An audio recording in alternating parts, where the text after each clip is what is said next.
Hello everyone, welcome to my channel stock pace. मैं हूं आपका दोस्त आकाश।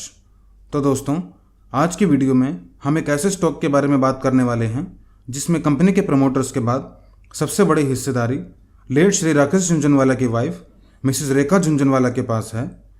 एंड जून 2022 के लास्ट क्वार्टरली रिजल्ट्स के अकॉर्डिंग उन्होंने फर्दर अपनी हिस्सेदारी और बढ़ा दी है। इसलिए आज की इस वीडियो में हम इस कंपनी के बारे में एक डिटेल डिस्कशन करेंगे और इस कंपनी का बिजनेस क्या है, इसके शेयर होल्डिंग पैटर्न क्या है, इसके फाइनेंशियल्स कैसे हैं, इसके बारे में एक डिटेल डिस्कशन करेंगे।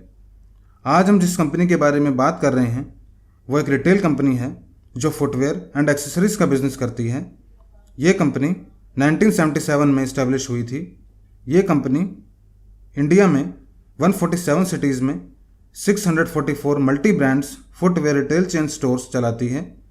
एंड कंपनी का 2025 तक 260 न्यू स्टोर्स ऐड करने का भी प्लान है। दोस्तों, इस कंपनी का नाम है मेट्रो ब्रांड्स लिमिटेड। ये एक मिड कैप कंपनी है और उसका मार्केट कैपिटलाइजेशन इस समय अप्रॉक्स 23,000 करोड़ का है। दोस्तों, ये कंपनी पिछले साल दिसंबर में शेयर मार्केट में लिस्ट हुई थी। इस कंपनी के ब्रांड्स के बारे में बात करें तो मेट्रो, मोची, वॉकवे ये कंपनी के अपने खुद के फेमस ब्रांड्स हैं। इसके अलावा ये कंपनी कई फेमस इंटरनेशनल फुटवेयर ब्रांड्स की भी इंडिया में ऑथोराइज सेलर है, like da Vinci, Crocs, fit flop, Skechers etcetera. चलिए अब कंपनी के क्वार्टरली रिजल्ट्स पर एक नज़र डालते हैं। पिछले साल जून 2021 के क्वार्टरली रिजल्ट्स में कंपनी ने 131 करोड़ का सेल्स किया था, लेकिन कंपनी को 11 करोड़ का लॉस हुआ था। वहीं इस साल जून 2022 के क्वार्टर में कंपनी ने 508 करोड़ का सेल्स किया है एंड 105 करोड़ का प्रॉफिट पोस्ट किया है, जहां पर इसका ऑपरेटिंग प्रॉफिट मार्जिन अराउंड 28% है। और अगर इसके बाद आप कंपनी का ईयर ऑन ईयर बेसिस पर डेटा देखें तो 2021 की सेल्स के कंपैरिजन में 2022 में कंपनी ने 67.8% की ग्रोथ रिकॉर्ड की है। और इसके बाद इस कंपनी के ऑपरेटिंग प्रॉफिट मार्जिन्स पर नज़र डालें तो 2021 में अराउंड 22% का ऑपरेटिंग प्रॉफिट मार्जिन ये कंपनी कमाता था। वहीं इस साल 2022 में कंपनी का ऑपरेटिंग प्रॉफिट मार्जिन बढ़कर 30% हो गया है। इसके बाद हम कंपनी का नेट प्रॉफिट देखें तो 2021 में ये कंपनी अराउंड 65 करोड़ का नेट प्रॉफिट कमाता था, जो 2022 में बढ़कर 213 करोड़ पर पहुंच गया। तो इस तरह से कंपनी के नेट प्रॉफिट में इस साल 228% की ज़बरदस्त ग्रोथ रिकॉर्ड की गई है। दोस्तों, अब अगर हम कंपनी के डेट्स की बात करें तो इस समय कंपनी के ऊपर कोई भी शॉर्ट टर्म या लॉन्ग टर्म लोन नहीं है। और इसके बाद आप इस कंपनी का शेयर होल्डिंग पैटर्न देखेंगे तो ये बहुत ही ज़्यादा इंटरेस्टिंग है, क्योंकि अगर हम कंपनी के पिछले 3 क्वार्टर्स का शेयर होल्डिंग पैटर्न चेक करेंगे तो उसमें प्रमोटर्स की होल्डिंग कांस्टेंट है एट अराउंड 74.27%। ना यहाँ पर प्रमोटर होल्डिंग्स कम हुआ है और ना ज़्यादा हुआ है। उसके बाद अगर FIIs की बात करें तो दिसंबर 2021 में इनका अराउंड 3.5% का होल्डिंग था।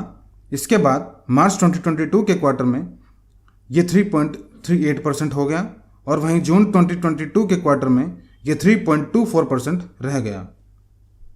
इसके बाद हम DIS की बात करें, like mutual funds, insurance companies etcetera, तो DIS का होल्डिंग दिसंबर 2021 में अराउंड 3.53% था और मार्च 2022 में वो थोड़ा इंक्रीज होकर 4.58% हो गया। और इसके बाद जून 2022 के क्वार्टर में ये फर्दर इंक्रीज होकर 4.88% पर पहुंच गया। अब अगर आप रिटेल इन्वेस्टर्स की बात करें तो लास्ट 3 क्वार्टर्स में दिसंबर 2021 से लेकर अब तक रिटेल इन्वेस्टर्स का stake continuously quarter on quarter reduce हुआ है, जहां पर दिसंबर 2021 में रिटेल इन्वेस्टर्स का होल्डिंग 18.64% था। मार्च 2022 में ये रिड्यूस होकर 17.77% हुआ। वहीं जून 2022 में ये फिर से रिड्यूस होकर 17.6% हो गया। नाउ मोस्ट इम्पॉर्टेंटली, अगर हम लेट श्री राकेश झुनझुनवाला की वाइफ मिसेस रेखा झुनझुनवाला की बात करें तो हाल ही में जून 2022 के क्वार्टर में उन्होंने इस कंपनी में अपनी हिस्सेदारी बढ़ा दी है। दिसंबर 2021 एंड मार्च 2022 के क्वार्टर्स में जहां उनकी हिस्सेदारी 9.62% थी, वहीं अब जून 2022 के क्वार्टर में ये बढ़कर 14.43% हो गई है। और ये बात तो सभी जानते हैं कि मिस्टर एंड मिसेस झुनझुनवाला एक लॉन्ग टर्म इन्वेस्टर्स हैं। उदाहरण के तौर पर टाइटन का स्टॉक उनके पोर्टफोलियो में 20 साल से भी ज़्यादा लंबे समय से अब तक जगह बनाए हुए है।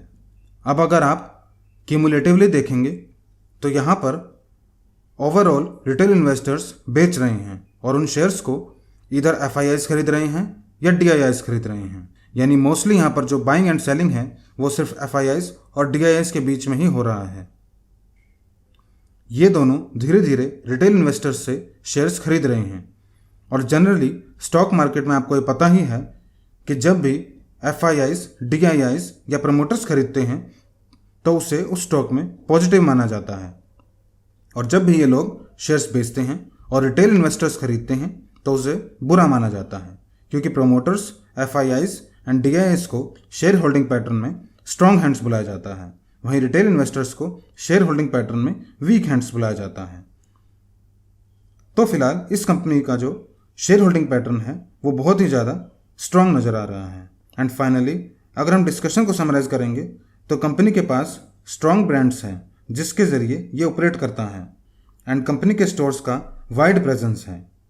Company good and consistent growth दिखा रहा है in terms of sales and profits, और कंपनी के शेयर होल्डिंग पैटर्न में ये साफ दिख रहा है कि शेयर्स वीक हैंड्स को छोड़कर स्ट्रॉन्ग हैंड्स में जा रहे हैं। तो ये था मेट्रो ब्रांड्स पर एक डिटेल डिस्कशन, और आपके ओपिनियन के अकॉर्डिंग आपको क्या लगता है कि लॉन्ग टर्म में इस कंपनी में इन्वेस्ट करना चाहिए या नहीं, ये आप कमेंट सेक्शन में ज़रूर शेयर करें। तो फिर मिलते हैं अगली ऐसी ही किसी इन्फॉर्मेटिव वीडियो में। Happy investing.